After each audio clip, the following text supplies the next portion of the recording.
Hey everybody, happy National Bee Day to everyone.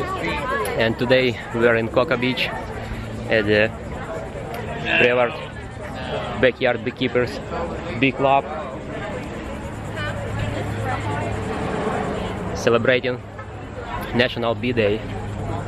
As you can see, we got here a bunch of people representing their small businesses. We've got very nice stand with education information.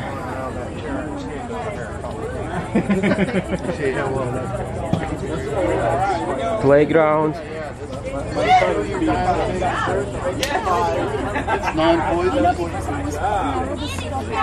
And Brevard Backyard Beekeepers tent where you can sign up for and join the club. You can also join the club by going to beekeepers.com. Well, that's us, but talking to people, that's when I joined the group. I lost a package too, Rob. Lots of cool stuff. Beehives. Lots of observation hives.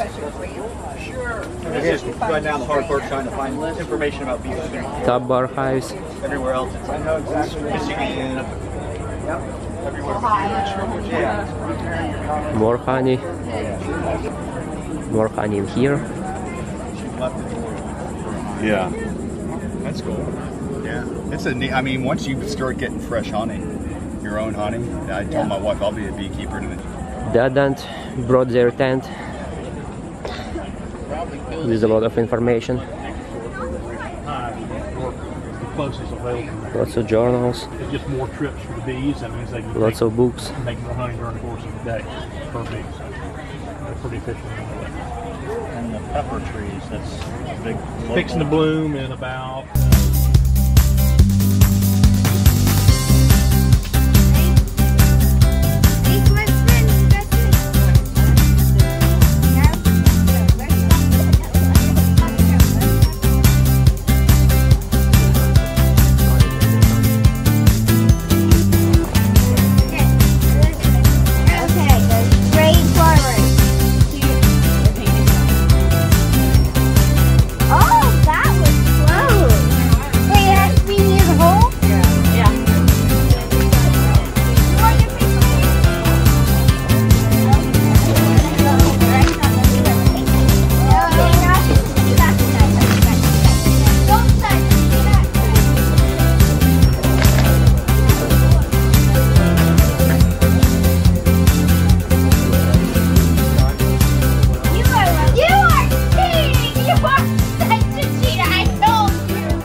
So they're in a tight space. There's 10 frames in a hive, and it's like this.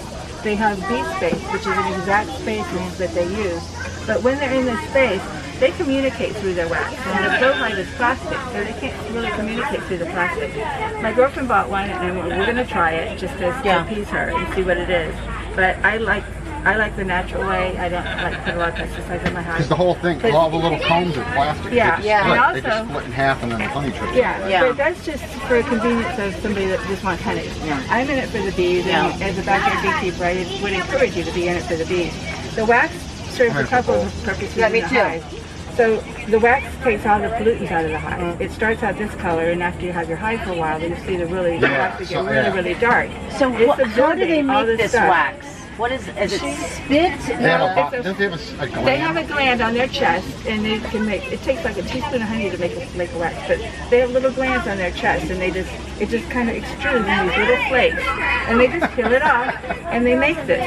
So beekeepers that are commercial beekeepers, if you take your frame of honey, you don't want it, like I did this when I first got bees. I took my frame of honey and I scraped it all out, and I put it in cheesecloth and squeezed it, and then I was like, well, that was stupid. They have to build up all this wax to make all these little perfect cells again.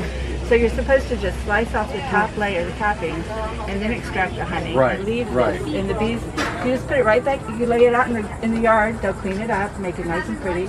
Put it back in the hive, and they fill it up again. So commercial beekeepers don't strip the wax out every time because the wax is really important in the hive. It's interesting. So the flow hive doesn't have the wax. I mean, they're going to put wax on everything, but I prefer the wax as the flow hive. But I'm not. Just thinking if people want to use it. I haven't tried it yet, but I'm going to. It's pollinated. You won't have any lettuce. No, you won't have lettuce. You won't have tomatoes. And cheese and dairy cows need the alfalfa. So it's like only things left is the grain, is the wheat and the bun. You can't have pickles because cucumbers are pollinated. So they have this little PowerPoint presentation that shows like all the things that they take off the hamburger in their kitchen. I thought that I got to still eat these. These are agitated. Let's make all down. He had some loop sets.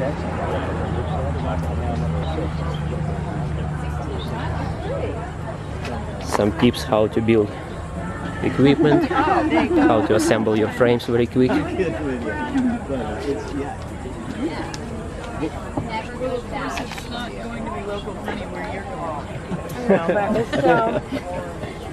That cool. Honey does not go bad though.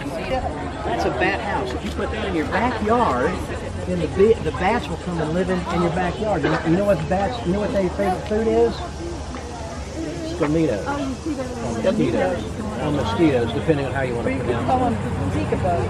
Yeah, Zika bugs. But they eat 1,000 mosquitoes per hour. I can't eat that many. You're doing a pretty good job with that honey stick, though. Yeah. Both of them. So. Bats are pretty cool. Yeah. Bats are out at night. Bees are out in the day. So there's a perfect symbiosis that goes on between the bats and the bees. So anyway, but that's the best darn bat house in the world. If you'll notice, it's not a drop of glue, not a drop of caulking, and if you look at it, except for the roof, there are no screws on the exterior of it, so it could be rust and fall out or anything like that. And they'll put, haven't done it yet, but they put shingles on the top to make it look like a lodge. Yeah. So then the bats fly up and sleep in there over in the You want to grab that side of it real quick? Let's grab the bottom like this. We're going to set it here on the table. Bats crawl up in there. Can you see that? There's 2 baffles in here. And they're 3/4 inch apart. And the bats will crawl up. This is here for ventilation. But they like it dark and they like it non-drafty. They crawl up in there. And you know why this is nice? Why it's open at the bottom? You know what makes that so nice? Because bats poop.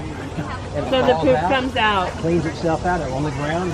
And if you have it somewhere over a flower bed or you have flowers in it, the best fertilizer. It's supposed to be really good for bat water. Bat water. You can like buy that. No, yeah, you can. They import it from remote islands. You can produce it at home and sell it. There's a new cottage industry. How would you like to sell food?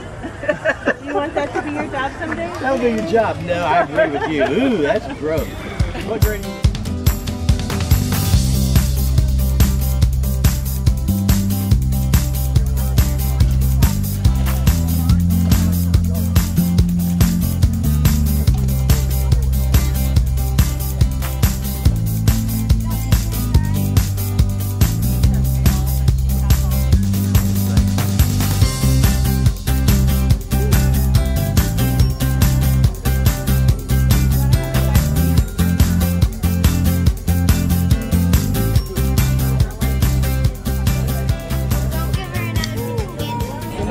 All the stingers. See them all? In my jacket? So you wouldn't want to be working that without the jacket. That's what I'm saying. Now, do you have them separate from your other bees so they don't like... No, they stay in the same hive. Well, what you can do then, since all the bees in the hive come from one queen, she lays the eggs. If she's got bad genes and she makes bees like this that are nasty, you find the queen. I found her, pinched her, killed her. I bought a new queen from someone that raises queens, put her in there, they accepted her, and after all the bad bees died. Takes about 6-7 weeks for the population to turn over. All of a sudden, this nasty hive is the sweetest hive we've ever seen. Some good honey right there. Nasty bee or nasty hive. Yeah, and they get in the house. They had to start making beeswax and honeycomb. So they make that like with a little flake of wax that comes out of their chest. Then the queen will lay eggs. Look at this. This is the egg, and see it's growing into a bee. What It happened? takes What 21 scared days you? for the fertilized egg to come out as another bee. Usually a worker bee. This is the bee putting, if you put its nectars, they give it to a receiver bee. Like in November, they bring the nectar. Forager bee brings the nectar in, they give it over to a receiver bee, and the receiver bee deposits it into the comb to make the honey.